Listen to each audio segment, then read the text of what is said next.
know that 96,000 people move to Las Vegas every single year?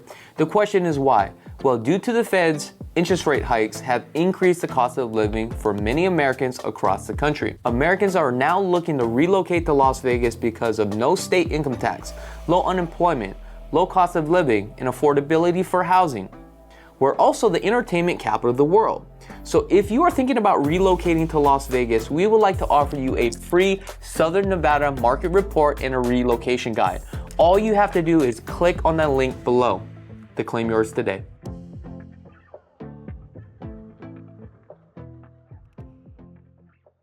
And projects backed by our 20 years of experience. Whether it's a closet, pantry, garage storage, floor coatings, entertainment center, laundry room, home office, custom bookcases, and window coverings, Closets Las Vegas will give you the look and feel you want in your home. Please contact me, Pat, for your free consultation, and don't forget to ask about 0% financing for 18 months. I look forward to working with you. Attention contractors, remodelers, and homeowners. Is your renovation becoming a pain in the glass? Here at Glass Vegas, we take care of all of your glass needs, from a broken window to custom shower doors, mirrors, winding closures, storefronts, railings, and much more. We can even help you with new or replacement thermally broken windows. We're a full-service, woman-owned glass company that provides unparalleled workmanship, excellent communication, and great customer service. Glass Vegas, we do glass with class.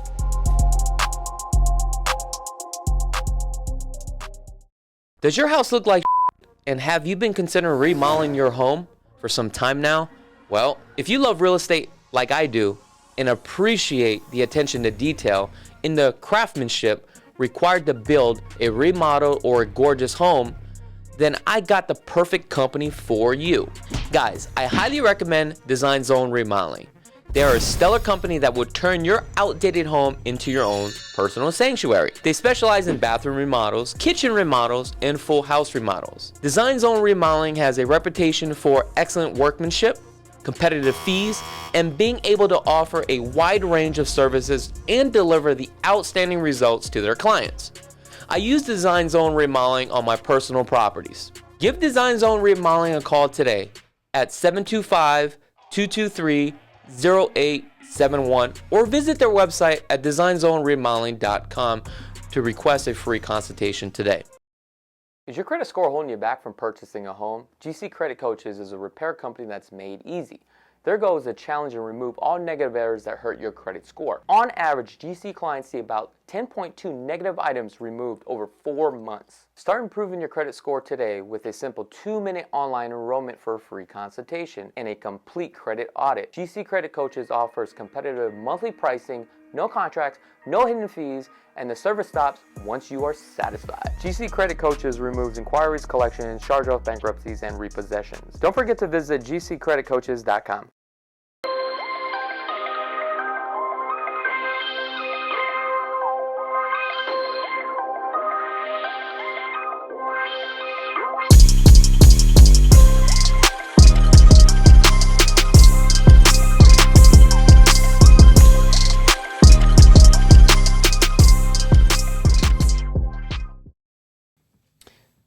All right, guys, welcome to the LV Home Experts podcast.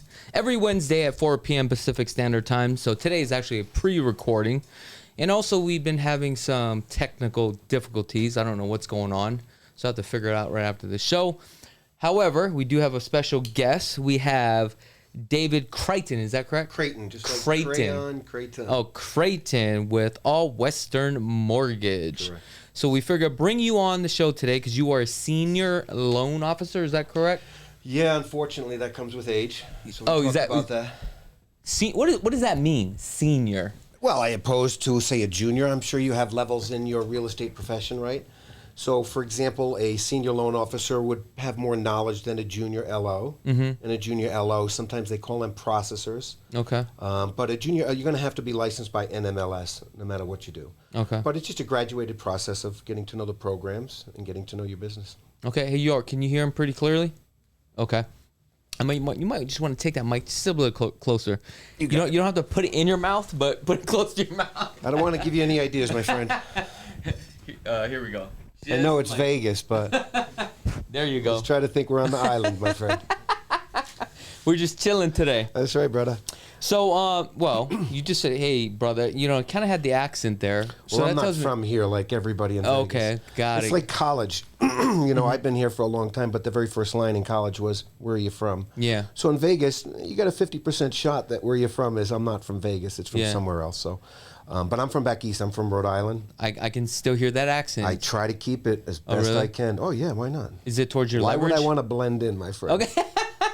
Who wants to blend? Yeah, exactly. Okay. But anyway, no, I like, and you know, the funny thing is, just real quick, because my daughter, when she was born, family is very important to me. So I worked a 4-day work week, but my daughter has never been back east. And Oh, we used really? to babysit for my daughter and her friend, and they picked up my accent.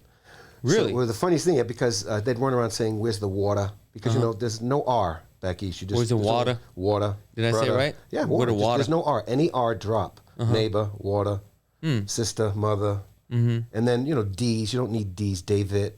So anyway, it was great because I could imprint my accent on them, and they've never even been there. But people used to laugh and say, "Why is she saying water? Why are they saying water?" They know what they were talking about. But no, I moved to Vegas in the late 80s because I liked Vegas. Everything was new. I mean, where I'm from, everything is old. Yeah. So the roads are old, the buildings are old, the people are old. Now I'm old, but I've been here for 30 years, so I love Vegas. So obviously you've been here a lot longer than. Well, I've been here since 86, end of 86. How do you like it so far? Well, you know, it's starting to grow on me. So I think I'll, Finally. yeah, 30 some odd years. I like Vegas just because some of the stuff I heard you mention. Yeah. You know, low taxes, climate. I mean, I'm from the snow part of the country where you get snow. I mean, Yeah. you in Hawaii don't have to worry about it, but I never want to see a snowdrop unless I'm, you know, going down a mountain on it. Yeah. But I don't want to shovel in it, don't want to drive it, don't want to look at it. You know, that's so funny that you say that because a lot of my clients from the East Coast, that's like one of the things that they don't like is shoveling snow. Well, But you also- die at our age. Well, exactly. You young guys don't have to worry about it. But But they also say when they do come out here, can I get a home with a basement?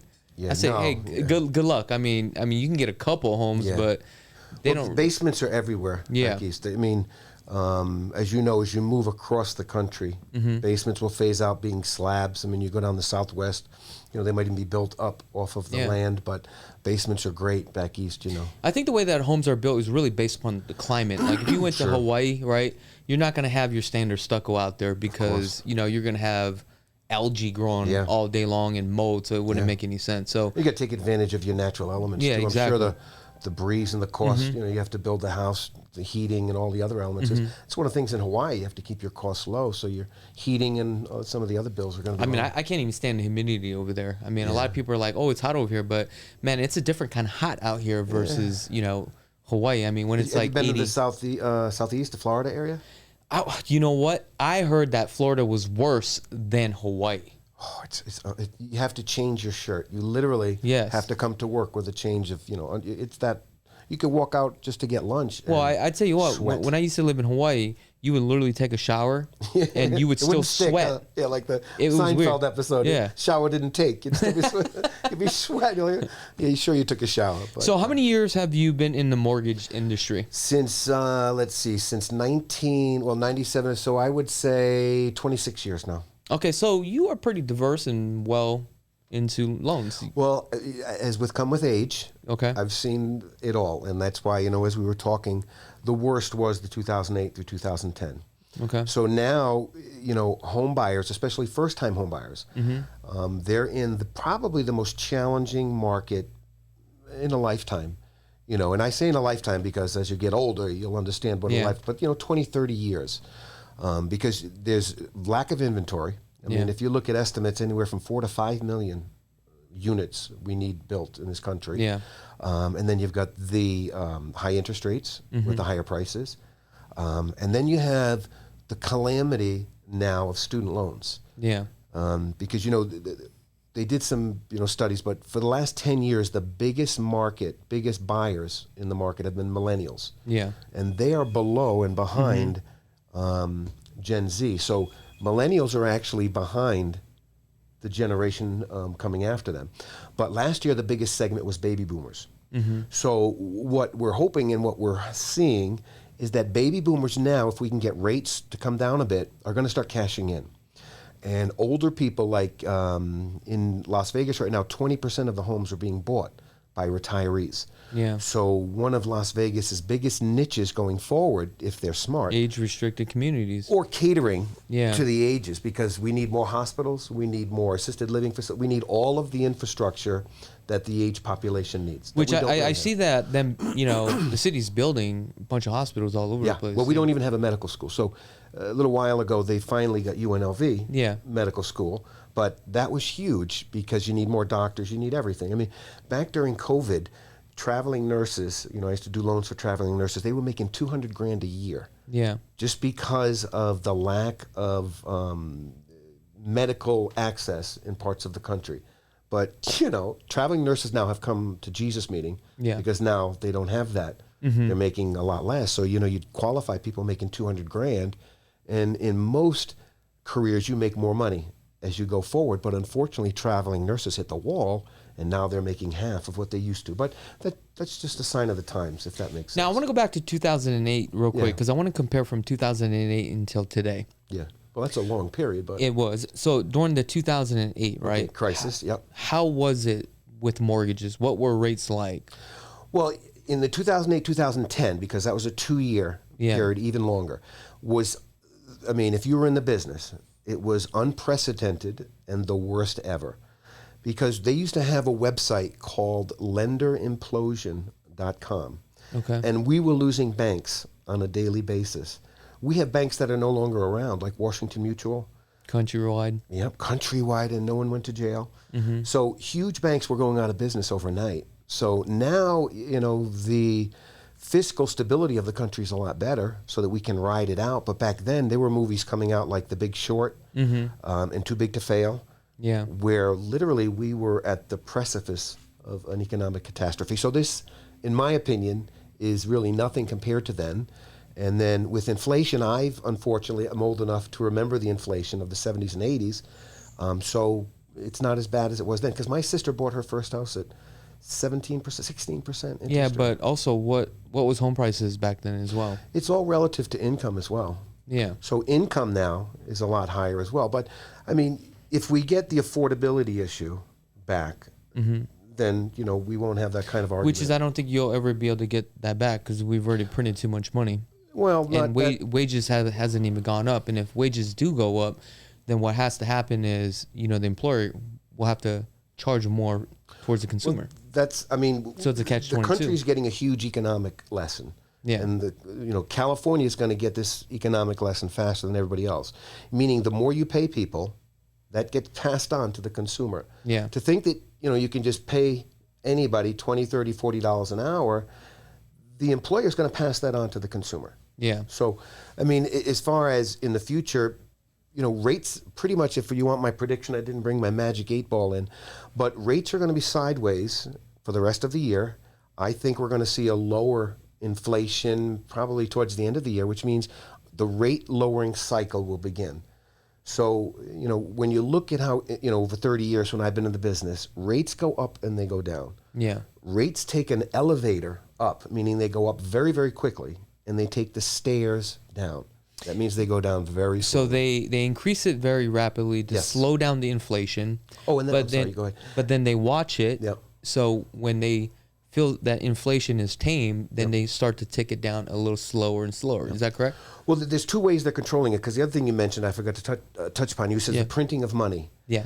So, the Federal Reserve has a couple of tools, and one of them is QE, which is, Quantitative easing. yep, and that's when they were buying bonds. Yeah. Now they're doing the exact opposite, which is Yeah. they're letting trillions, I think the last time it was 1.2 trillion, have rolled off the Fed's books.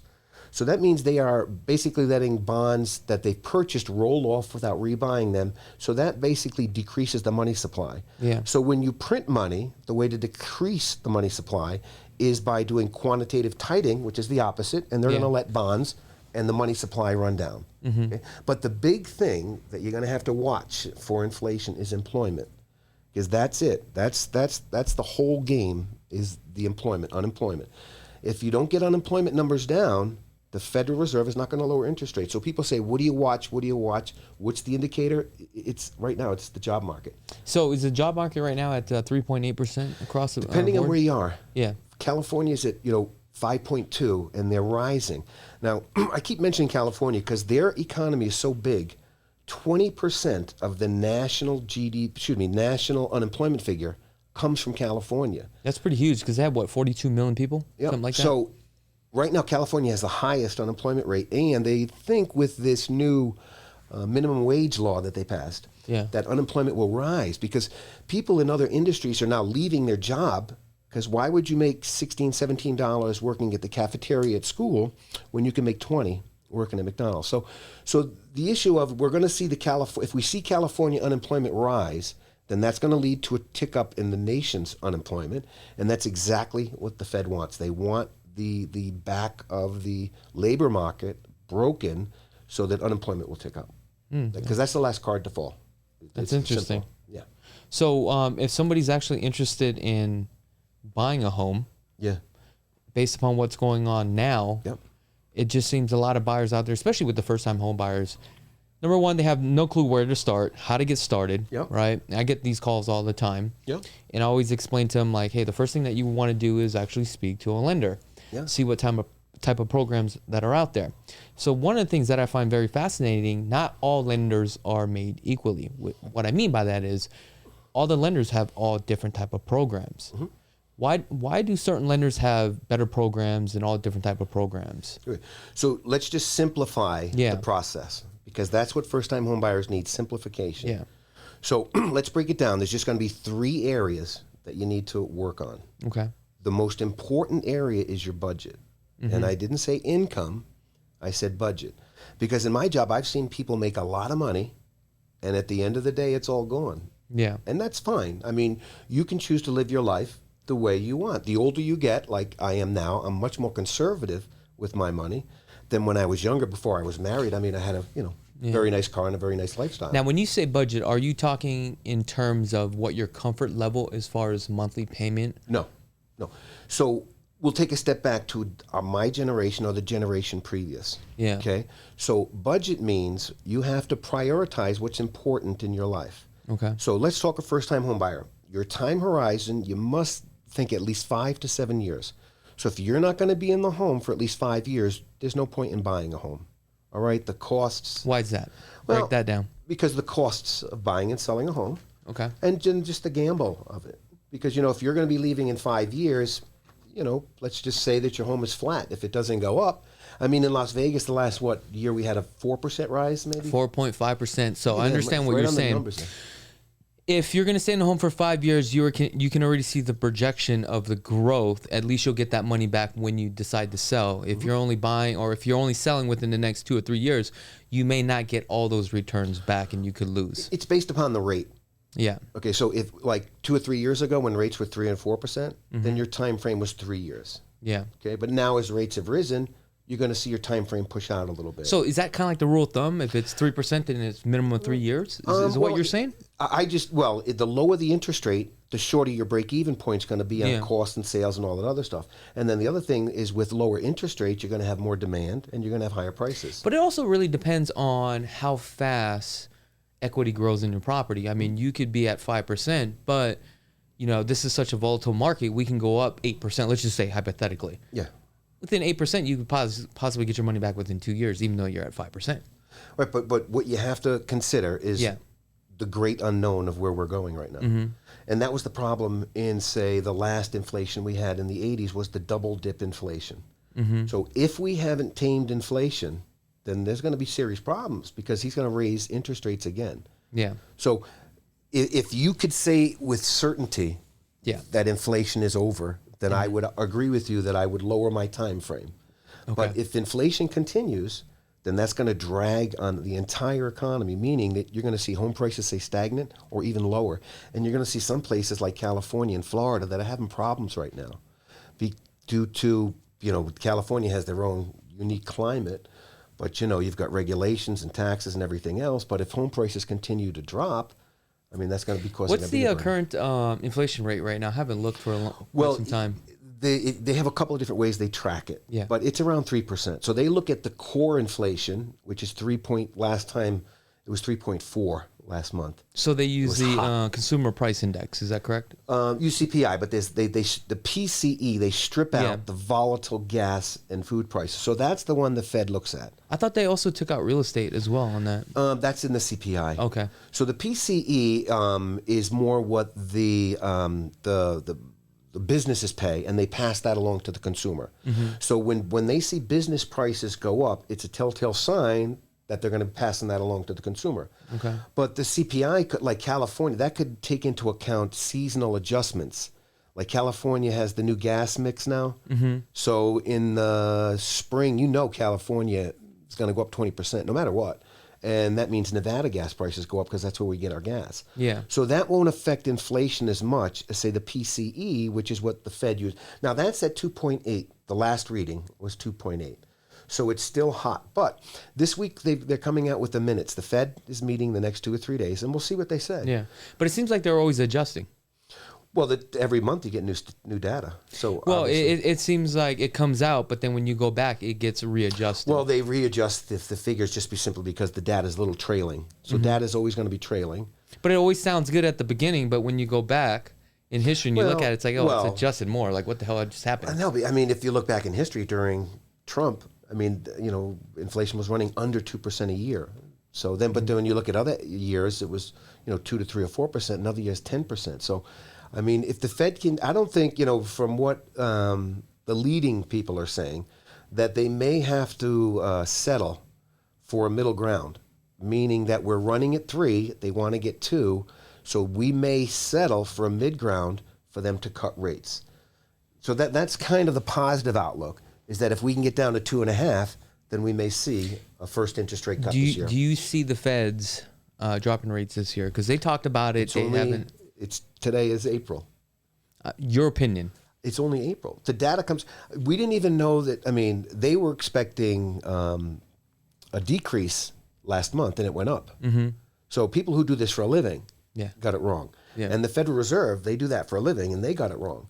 Because in the beginning of the year, if you remember, we were all in our business thinking we would get 3 rate cuts. There were people talking 4 to 5 rate cuts this year. Oh, hell no. Do you remember? Remember how excited it was? That shit ain't gonna work. So now they're saying 3, and now we're down to maybe 1. So because the data is constantly shifting, the outlook is constantly shifting. So what do I think on it? I think rates are going to be flat.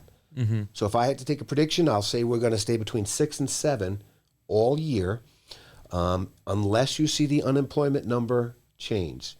So if we get up to above 4, maybe 4.25, then you're going to see probably a little bit of hand wringing. Okay. And then the other thing which came into play this year, which is pretty interesting if you follow Fed rates, this will be the first year in the history of elections that the Federal Reserve didn't lower interest rate during an election year. Every 4 years, election cycle, the Federal Reserve has lowered the interest rate at least once every election year. What was the average? I don't know what the average is, but that was just one of the things that I heard the other day, is that if there is no cut this year, it would be the first year in like 50, 60 years that there's been no cut in an election year, because, that's pretty good for the incumbent. Yeah. That'll, spur the economy. So there's a little bit of behind the scenes political, call that guy up and give us a cut. So I know that we kind of segue into economics and politics and stuff, but I want to go back to the first time home buyer. Yeah, please. So I want to go back to the budget, because this is very important. Okay. So we got a couple things. The first thing is the budget. So really break that down really quickly. Good. So basically, budget. I mean, you have to think, if you want to buy a home, you have to think outside the box. Yeah. So budget killers, I spoke about in my video, is car payments. I drive an older car. I got no payments on my cars. But, if you're looking to buy a house and you've got a $600, $700, $800 car payment, then you're going to have to, relook at your priorities. So, when I talked about the generation before, you could prioritize what was important. If a home is important to you and you're making 75 to 100 grand a year, then I'll show you how to buy the home. It may be baby steps, because you're going to have to take a little bit of medicine, maybe dump that car. Now, the other big budget killers is student loan debt. Now, if you have student loan debt, you have to know how to present it correctly.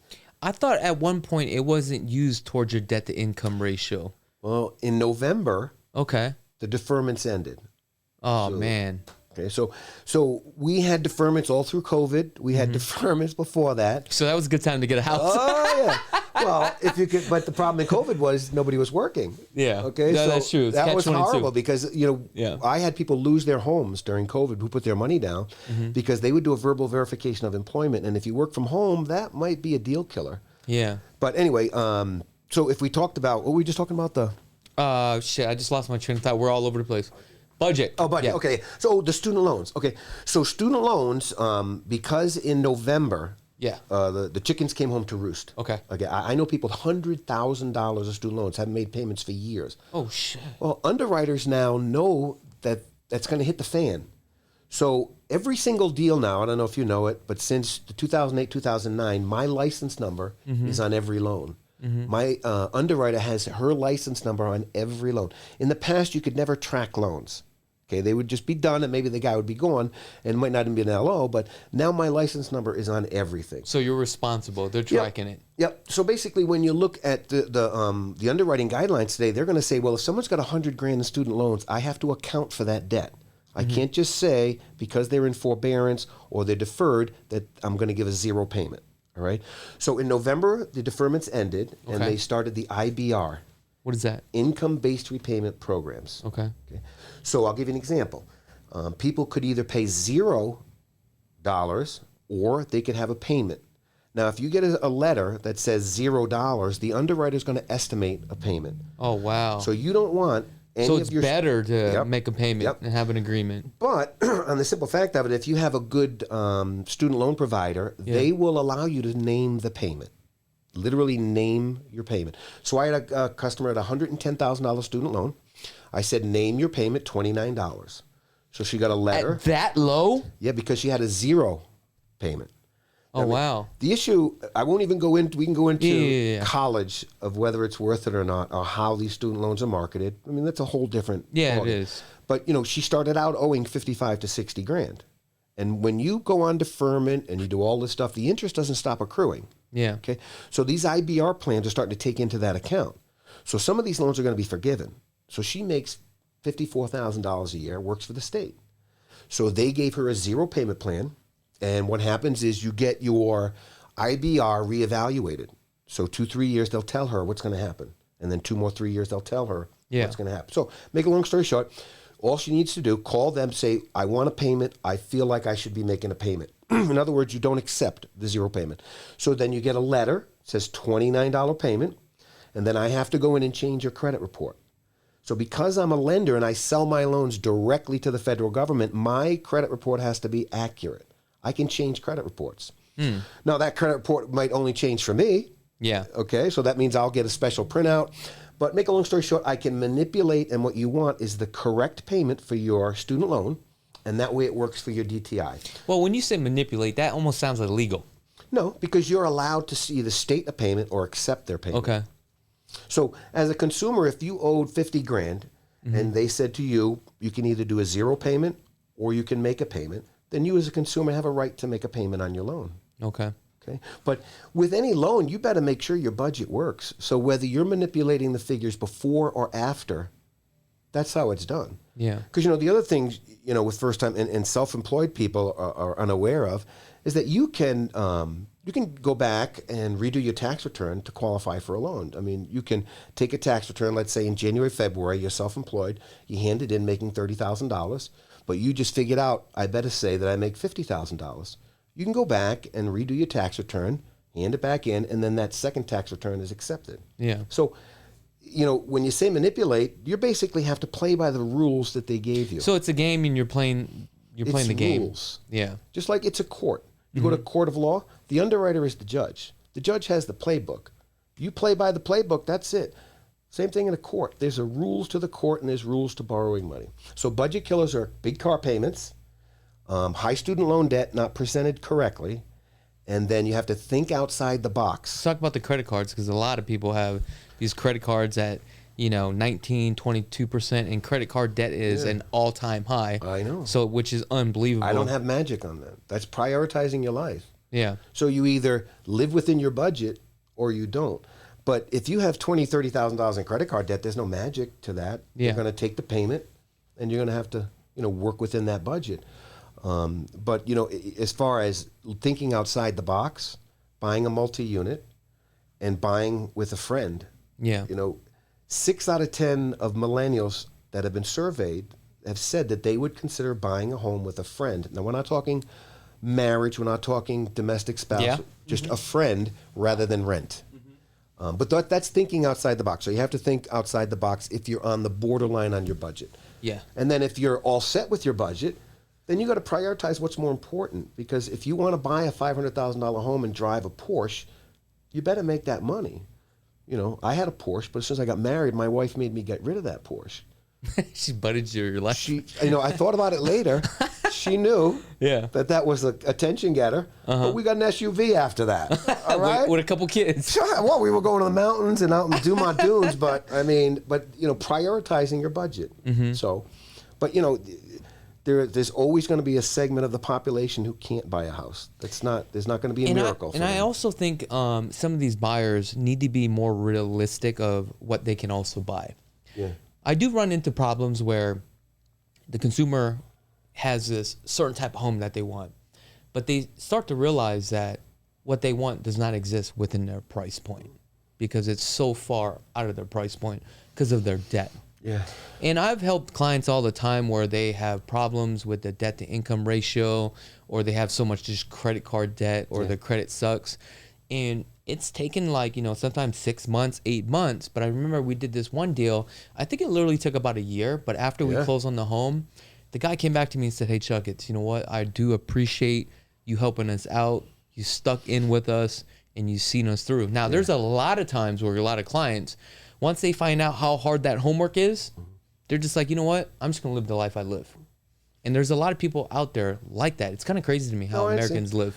Well, because I'm in the business, anything I see or I read regarding real estate, and it was something interesting I read, and it made a lot of sense. But you have to prioritize what you want in life. Yeah. But renting is so stressful that it leads to earlier death. So the people who own homes have such a lower stress level than a renter. People have to understand that you can't have it all. So, like you say, if you've got 20, 30, 40,000 in credit card debt, I hope you've got something that you got for that. I hope you just didn't go on a cruise, because that's what happened in 2008, 2009. Yeah. That's where my generation learned our lesson. We were that's the problem, cash out and spending it like drunken sailors. I know you just started back then, but people would take cash out and buy cars and go on vacations and buy jewelry. York, I'm embarrassed. Like, I'm covering my watch right now. Are we past our limit? I'm covering my watch right now. Oh, there we are for the watch. Oh, sorry. Okay. So going out and buying all kind of stupid shit. But when you get married, it happens for some people. Yeah. It doesn't happen for a lot of people, but you prioritize things then. Like I said, I had a real nice car. I was single. I was in Vegas. Yeah. You had to have a nice car if you're a young single man. But after I met my wife, I bought a house within 6 months, because she's Filipino. Yeah. Strong culture. You don't rent. Yeah. So it also, Spanish people, strong culture, they don't want to rent. So you have to figure out a way to make it work. I don't have a miracle, but if you make between 75 and 100 grand and you have a budget, then you can make it work. If you take a look at Americans, they're kind of fascinating. We are a nation of debt. And let me ask you this. Have you ever heard of the book Demographic Cliff by Harry Dent? No. He breaks everything down as far as like cycles in people's lives, and he takes a look at as far as your age, like how exactly. And it's so fascinating. Yeah. By the time you're 18, this is how much you spend. From 18 to 24, you get married. This is how many kids you have. This is the type of job that you have. When you're about 34 to about in your 40s, that's where your prime is. You get the big house, you get the nice cars. Then around like 50, 60, this is where you start to downsize. And he shows all these demographics of where, a consumer would actually spend the most amount of money, where they have the most amount of like discretionary debt. income. It's just crazy. And when they start to taper off, and it's just like, if you take a look at the baby boomers, there's over 10,000 baby boomers every single day retiring. And it's kind of crazy. You can literally see the graph, and you can literally move with that graph. Well, speaking of baby boomers, that's what I was mentioning. They've right now taken over the home buying segment. 39% of all homes bought now are baby boomers. So I don't know if you've watched the demographics of baby boomers are now moving from, and this is probably the first in history, but from states politically Yes. to other states politically. That is a main never used to factor, happen. but also what they look at is the climate and also sure. money. Taxes, yeah. And what that city has to benefit. Oh, yeah. And that's the reason why if you take a look at about 95% of my closings, they're all older people. Yeah. Well, Vegas has got a lot to offer. Yeah. And, you know, when they build the Bright Line, Yeah. you know, you're just going to get more California transplants. But, you know, the last thing I'll mention about Vegas is I went to college in Iowa. Okay. And nobody visited me in Iowa. As soon as I moved to Vegas, everybody, I've got 30 nieces and nephews. Yeah. At least 20 of them have made their way to Vegas. Just so you will, if you live in Vegas, you're going to be more popular than if you live anywhere else. And then the other thing is, most of the time they stay at the hotels. Yeah. Because they got the, you know, everything included. But, you know, retirees moving to Vegas, you're clearly going to get more visitors. Vegas is a hub, so you get cheaper airfares and package deals than any place. And, you know, the other thing about retirees that, you know, we could do another show on is that if you lived in California, you know, with a home, you know, the HECM loan, which is a reverse mortgage.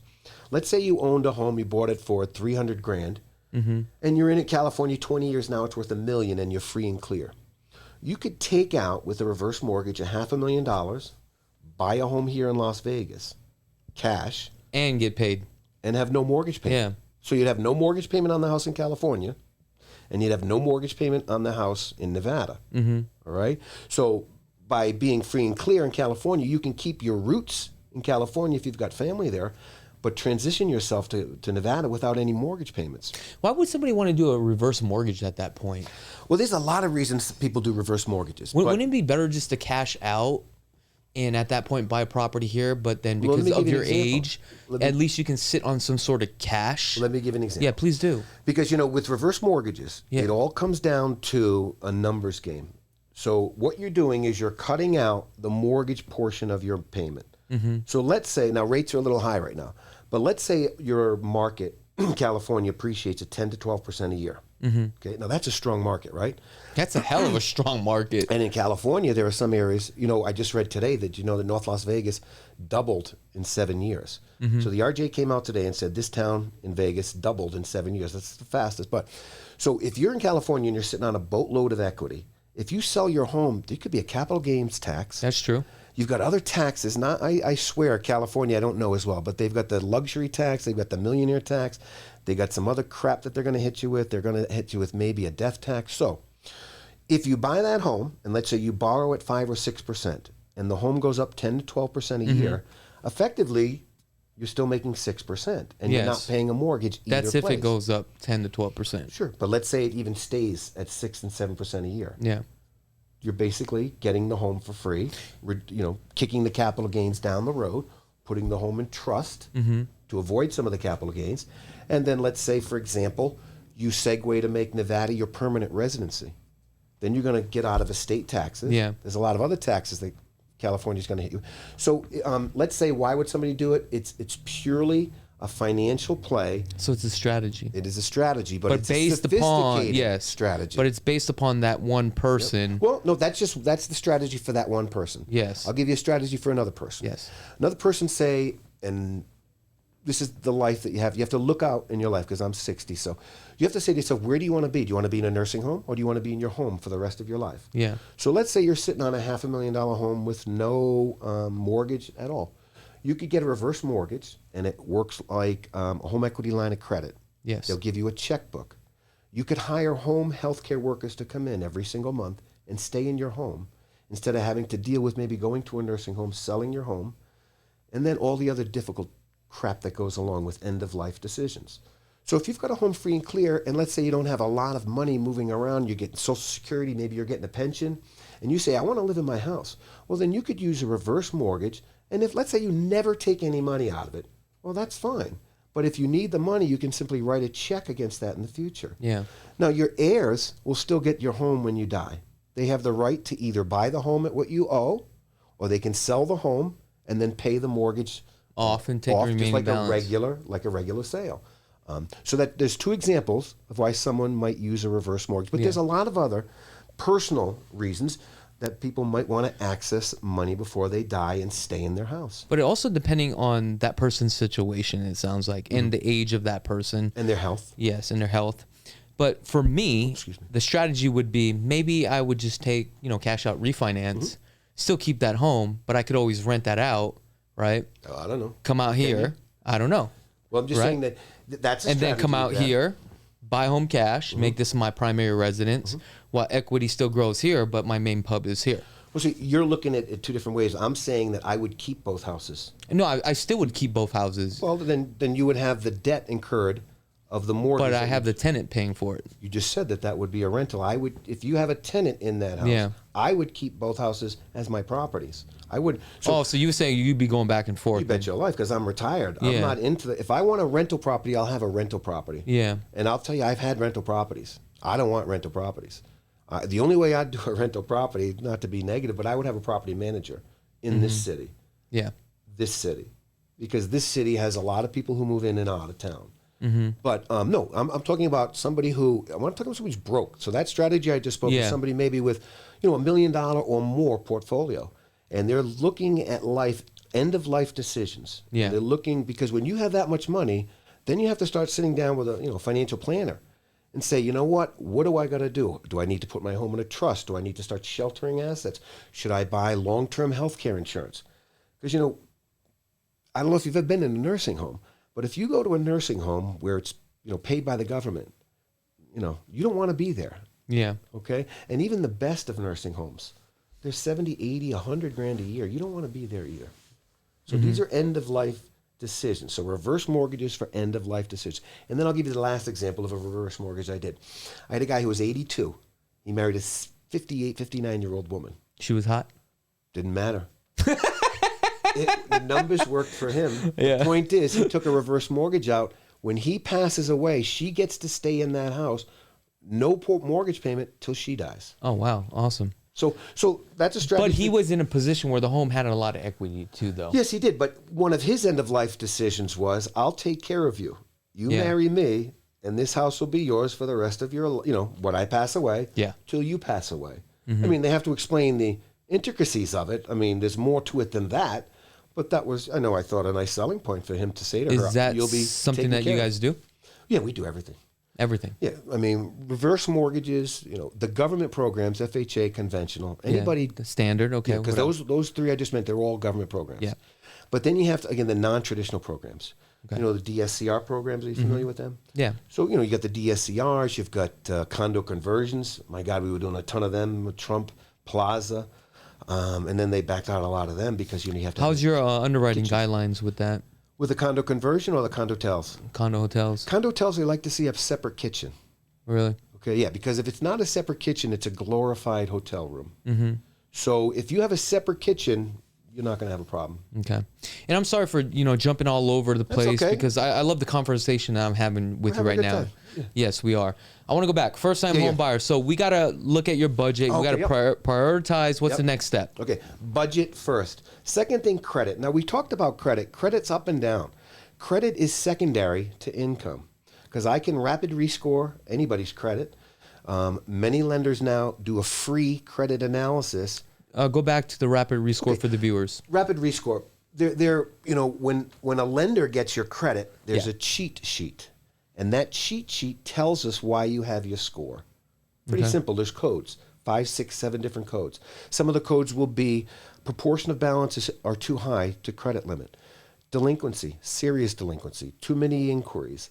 Collection accounts or judgments. But the cheat sheet will give you an insight as to why you have a score, and then the analyzer will tell you what you need to do to raise your score.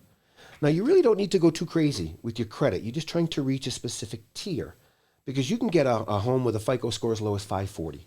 Okay, you can go down to 580, 10% down, 540. You're going to have to. But your interest rate will be a little bit higher. Sure. Well, FHA, you're going to have to, So basically, credit will determine your rate. Yeah. Okay. Budget determines if you buy a home. So once again, if you can afford it, you're going to get it. Your credit will determine your interest rate, and that's the way life should be. The higher FICO scores go to the better credit-worthy individuals. All right. So again, you get your budget. Boom. Then your credit we can manipulate. That's the bottom line. That's what I want to leave you with here. As long as you're in the game, and you have to be in the game, that means having credit cards, trying to pay them on time, and stuff like that. As long as you're in the, I know people who don't have credit and they think they've got good credit. You have to be in the game. And then the last thing is your down payment. We're living in some of the greatest times now, because back in the day when I bought my home, the way we used to get our down payment is you picked up the phone and you called mommy and daddy and you said, I want to buy a home. Can you give me $5 or $6 or $7 grand? So now I'll get you your down payment. Okay.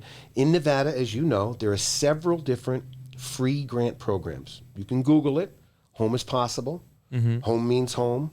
Home is Possible for Nevada teachers. There's the Home is for Heroes as well. Now, they'll give you the money. They'll give you your down payment, but they're not going to give you money to buy a home unless they know you can afford the home. So that's, again, it comes right back to budget. So first off, state programs. No matter what state you're in, every state will give you money. And then there's federal programs. Now, the federal programs right now is a 1% down program, and that's based upon your income. All right. And then lastly, if you're political, Biden was here last month, and he announced new programs that he's going to try to push through. And one we had about 3 years ago was the tax credit. Do you remember? Yeah. So that one's probably coming back on the table. So that means when you buy a home, you're going to be getting a tax credit, which is $1 for $1, not a reduction, but $1 credit back from the government.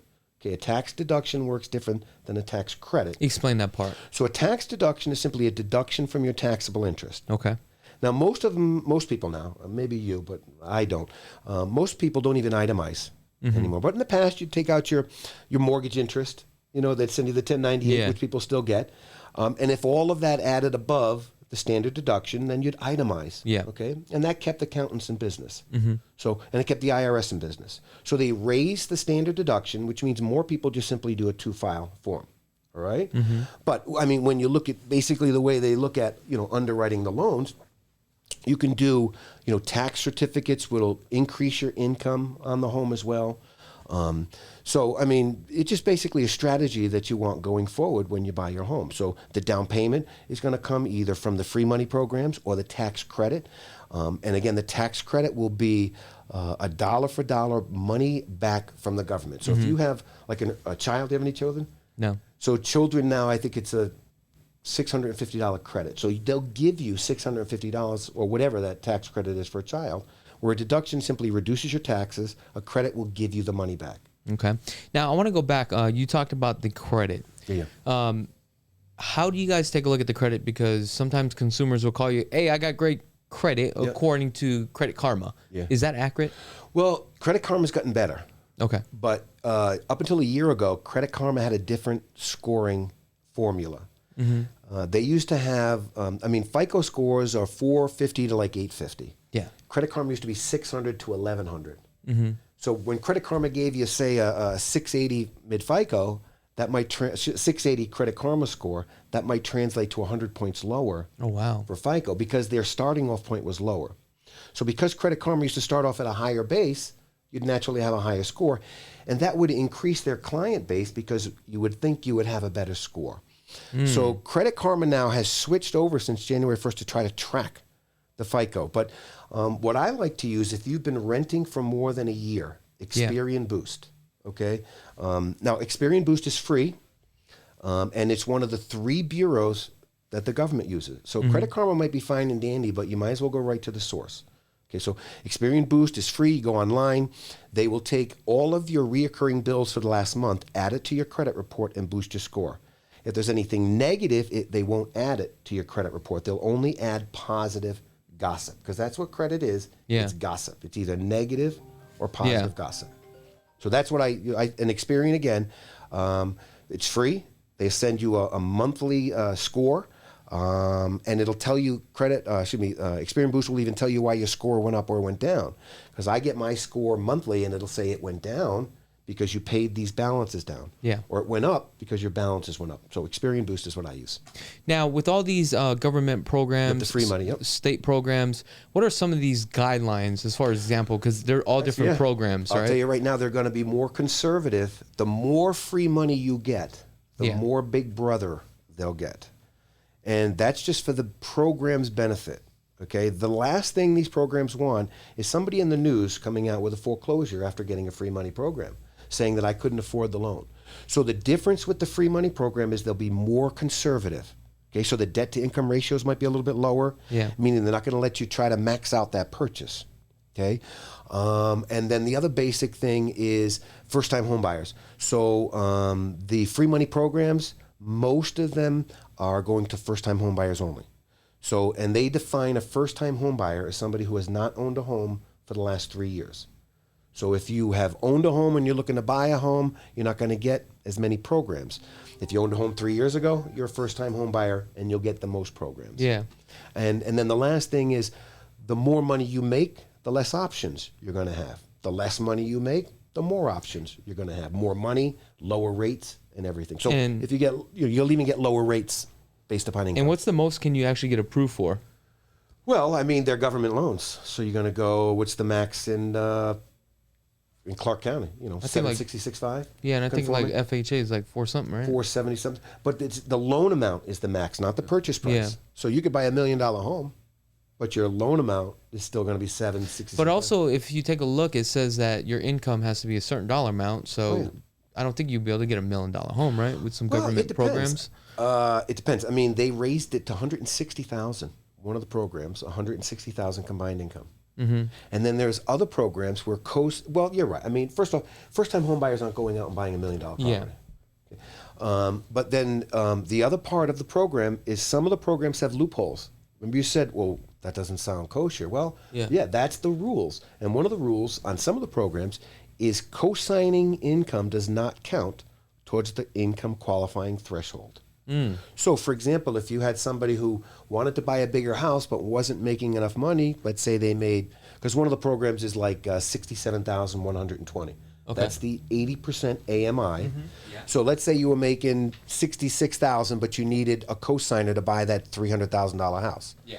Then that cosigner could jump in, your mom, dad, sister, brother, family member, and they would allow that cosigner to sign on the loan, but that income wouldn't be counted for the threshold for the program. Oh, wow. So there's little loopholes, little niches that some have and that some don't have. So, you know, you really, you know, I tell people when you go for a loan, it's like going to court. If you have a, you know, you see it all the time. A good lawyer gets you off. A good loan officer will get you approved. A bad loan officer won't get you approved. Okay. Now, when a buyer is looking at a loan or speaking to a lender, what are some of the things that they should be looking out for to get the best rates and the best deals? Well, give me an example of what a buyer would be concerned about. First off, a buyer should already have his lender in place before they go looking for a home. No, I'm talking about the beginning stages. A buyer's shopping a lender. Definitely. How do I know you're giving me the best rates, the best deals, the best fees versus somebody else? Because sometimes you can look at an estimated sheet. A consumer tells a lender, I'm more interest rate conscious, but then you look at the points that you're paying and your total closing cost is a lot more. Because at the end of the day, let's get real. We play with the numbers a little bit, and that's how lenders play this game. Well, I'll tell you example. Please. And unfortunately, educate the people out there. This is July 1st, they're coming for realtors. When I say they, I'm saying about the powers that be. Yeah. In 2008, the Frank Dodd Act came for loan officers. Yes. If someone shops my interest rate, go for it. All of my fees and all my rates are going to be upfront and disclosed. Yeah. So I am a lender / broker. Yeah. So I can do loans with no closing costs. Yeah. I can do loans with the lowest interest rate. But my rates and fees will be in front of you. Just like the others lenders' rates and fees will be in front of you. So let's say someone says, because I had this come up to me the other day, and this was a very nice woman. She got a quote from a credit union in town. And her quote was 7.25. Okay. And the APR was 7.75. Okay. And my quote was 7.25, and my APR was 7.375. And she wants to know what the difference is.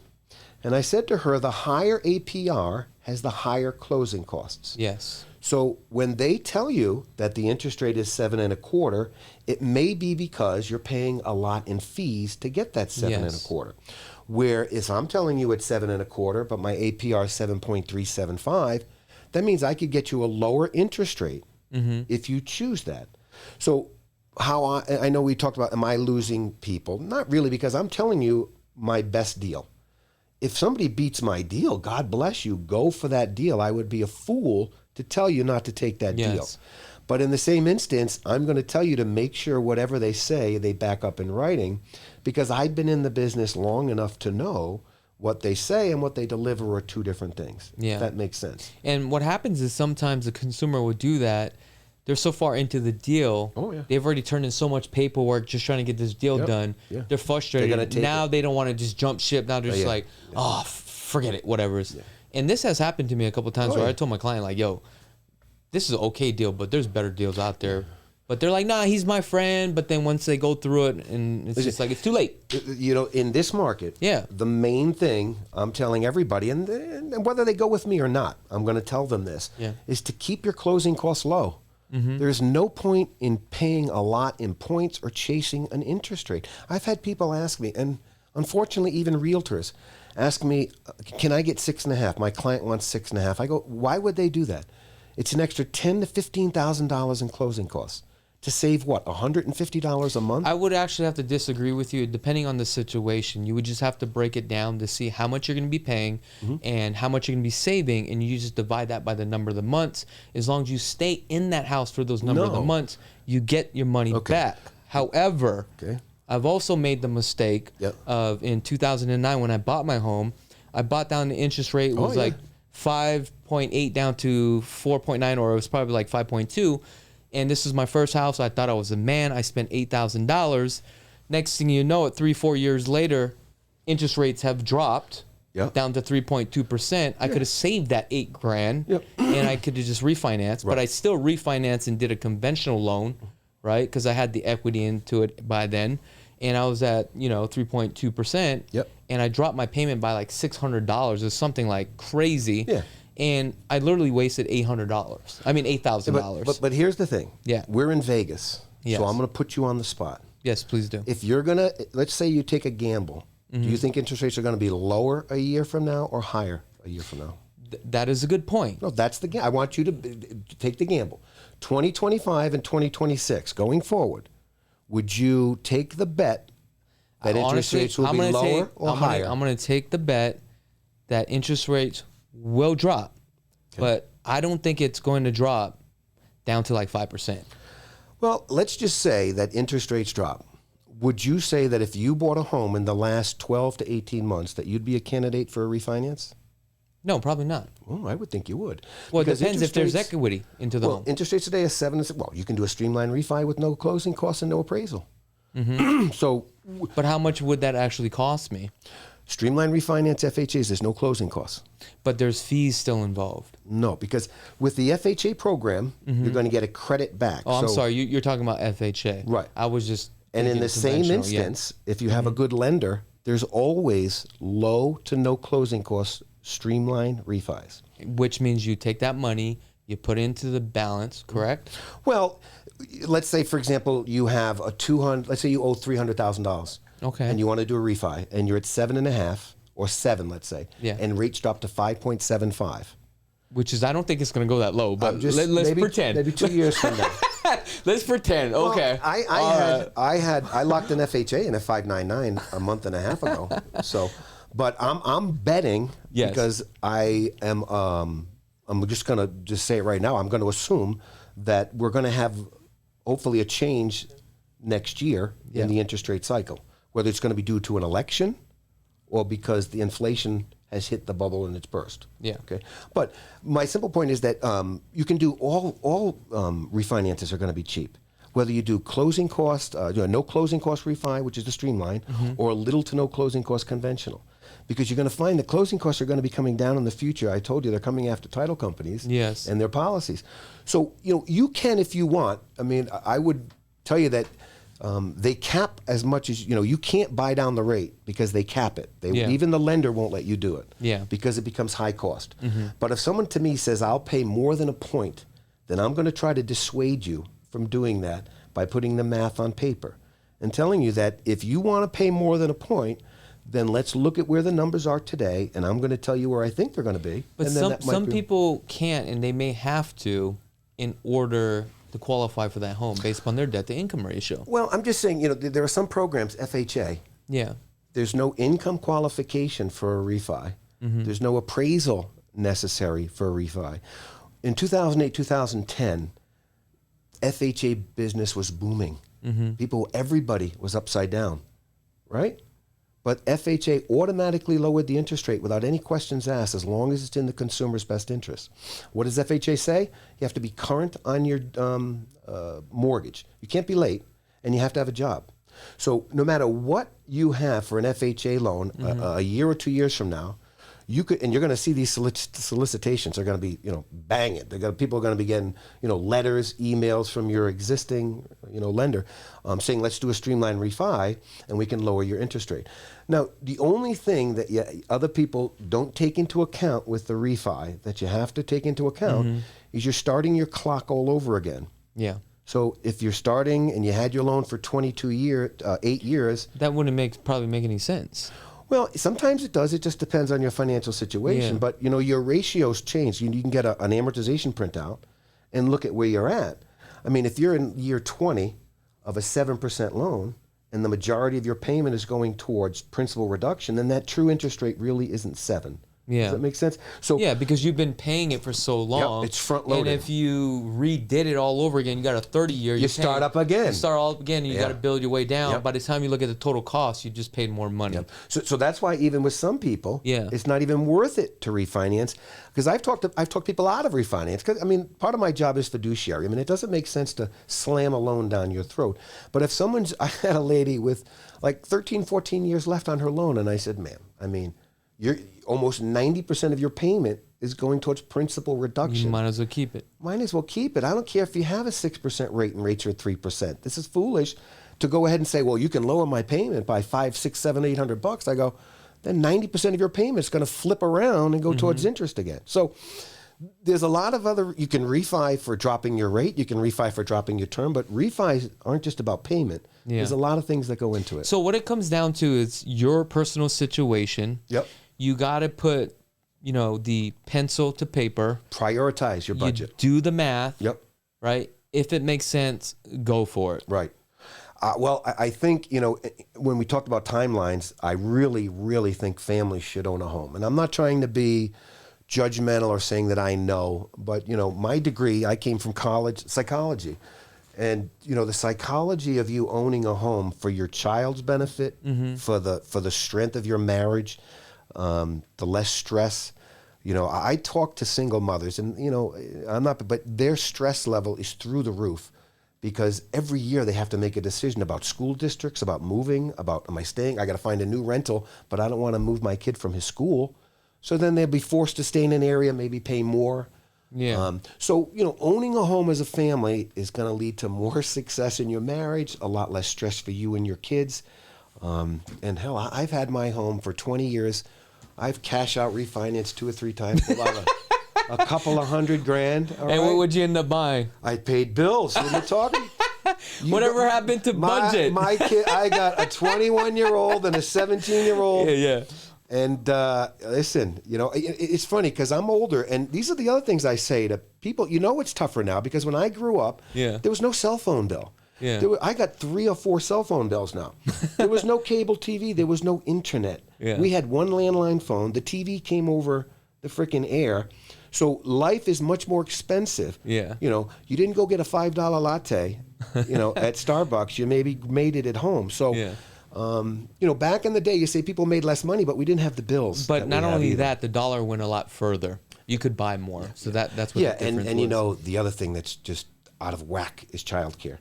Las Vegas is the number 1 city in America. They're very expensive. It's number 1. Yeah, it's out of control. It can be higher than your mortgage. Yeah, I just spoke to a lady. Your rent. She has a 4-year-old, and it's like almost like $2,200 something like that a month. Just something ridiculous. We average over $1,500. Childcare. And these are things that you didn't even think about in the previous generation. Because I'm telling you, it's not like my mom didn't go to work, but we went to my grandmother's house. Yeah. Okay, so there was intergenerational families there, and maybe the same thing in Hawaii, but, it would be nothing for me to walk across the street to go to my I went over there for better dinner sometimes. Yeah. So, but nowadays you have to budget for childcare where that was never an issue back then. So see, that's why I don't have kids. Well, I'll tell you another thing. It gets to be a lonely life the older you get. So Just me and the wifey. That's it. no, but you'll see. I'm gonna always get a dog. It's a personal choice. It's a personal choice. But I come from a big family, and I'm surprised because Hawaiians usually, my wife, Filipinos, Samoans, big families. Yeah. But I'm one of 6. So. Oh wow. And there was one bathroom we grew up with. Oh, so damn. you learn to live with each other. But and my house was always noisy. I always had tons of people. Something going on. I love it. I come home to my house now. It's quiet. I don't like it. I don't like. Really? No, I don't like. I like to see, So I got 2 teens. I like to see something going on, even if it's something I got to step in. Well, on. what side of town do you live on? I live in southwest part of town. Okay. Enterprise. So I bought over there in 2006, and there was nobody out there.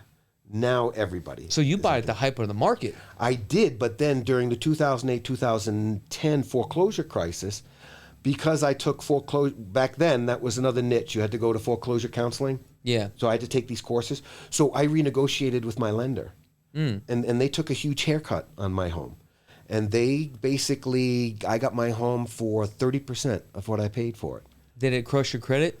Of course, it crushed my credit. But then you played the game and rebuilt Credit it. is a game. Yeah. And to think that you can't rebuild your credit, I'm telling you, I've gone through a foreclosure and a bankruptcy, and within 2 years, you're eligible to buy a home again. 2 years. Yeah. So What's the difference between a Chapter 7 and 13? 7, they dismiss your debt. So when you go to a BK, the first thing they put you in is a 13. Meaning, we're not going to let you walk away. We're going to take your debt, we're going to reorganize it, and you're going to pay people. So you're getting consolidated and you're paying. You're going to prioritize who you owe. Some people aren't going to get nothing, but your cars might get 50%, your credit cards might get 50%, all right? And in 2008, 2010 was the best time in history to really try to screw the lenders because there were so many foreclosures going on. You were one of millions of people. Yeah. So basically, Nevada, they started all this judicial process. You couldn't get out of the home unless you went before a judge. So the lenders just threw the towels in. And they said, you know what? I'll go ahead and sell you this house back for whatever market value is. And that's what they did to me. They sold it back to me at market value. Now, by then, my credit was crushed. But it didn't matter. You had a place to stay. But the rules were someone else could buy the home. So my brother bought my home. Oh, wow. And then I bought my home back for my brother. Huh. So that's what was going on in Vegas for about 6 to 12 months. Parents would be buying their kids' home outright. You follow me? Yeah, yeah. And then sell her back. So then they instituted a change, and they had called a foreclosure look-back period. So now when you bought a home in 2010, you had to go back 12 to 24 months, chain of title. And if there was a relative anywhere on that chain of title, they considered it a foreclosure buyout, and you couldn't get a government loan. Oh, wow. Okay. So even back then, you were getting government loans. So then when the government wouldn't give you the money, then you had to go private money. Okay, so then you're 20% down, 30% down, you'd still get your house. But, I know like Chase Bank was the best bank. They did principal write-downs. Wells Fargo, Bank of America, frankly, were the worst. And they were so bad that the free money programs that we have now came from the class action lawsuit. Class action lawsuit, I forget who the attorney general was, might have been Cortez Mastro back then, but she sued the 3 or 4 big banks and got $2 billion, and that went into the state fund, and that's where these free money programs come. And that's where most of the state free money programs come from, is the lawsuit against the big banks for predatory lending.